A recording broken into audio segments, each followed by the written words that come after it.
सबको जय मसीह की। यहोवा प्रतिज्ञा पूरी करता है। परमेश्वर का वचन कहता है, नीति वचन अध्याय 16 वचन 33 में, चिट्ठी डाली तो जाती है परंतु उसका निकालना यहोवा की ओर से होता है। मैं जब इस वचन को पढ़ रहा था आज, तो मैं सोच रहा था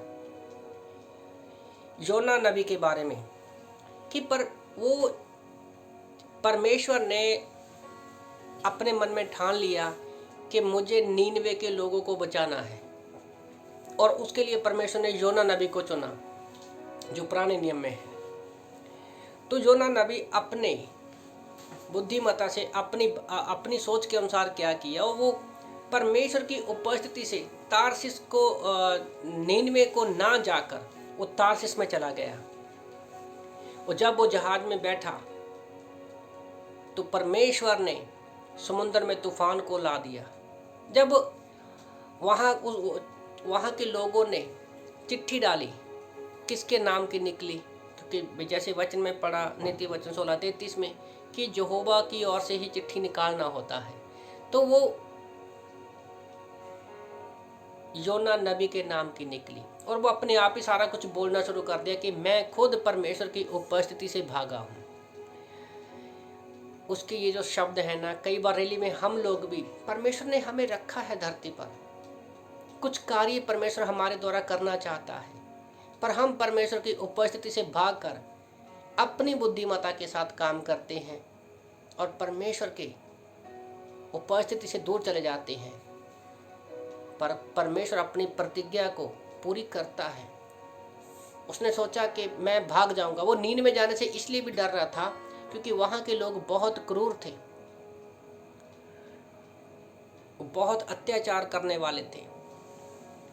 पर फिर भी परमेश्वर ने योना नबी के द्वारा ही अपनी प्रतिज्ञा को पूरी करना, क्योंकि एक्चुअल में अगर आप अध्याय 4 को पढ़ते हो तो उसमें साफ पता चलता है कि परमेश्वर योना नबी को कुछ ना कुछ सिखाना चाहता है। उसमें उसको सिखाने के लिए है। भले उसको समुद्र में फेंक दिया गया, पर फिर भी परमेश्वर ने उसको पीछा नहीं छोड़ा, उसको अकेला नहीं छोड़ा। समुद्र जो है बाइबल में एक संसार का चित्र है। हमें स्वर्ग में कोई भी समुद्र नहीं दिखेगा, पर वहां पर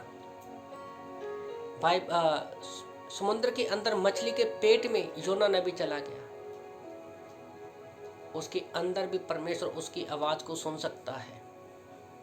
आज हम जोर जोर से चिल्लाते हैं, हमें लगता है कि शायद परमेश्वर हमारी आवाज को नहीं सुनता, पर सोचो उस मछली के पेट में भी 3 दिन 3 रात तक वो पेट में रहा, वो मरा नहीं, क्योंकि परमेश्वर ने ठान लिया था कि उसके द्वारा वो प्रतिज्ञा को पूरा करेगा।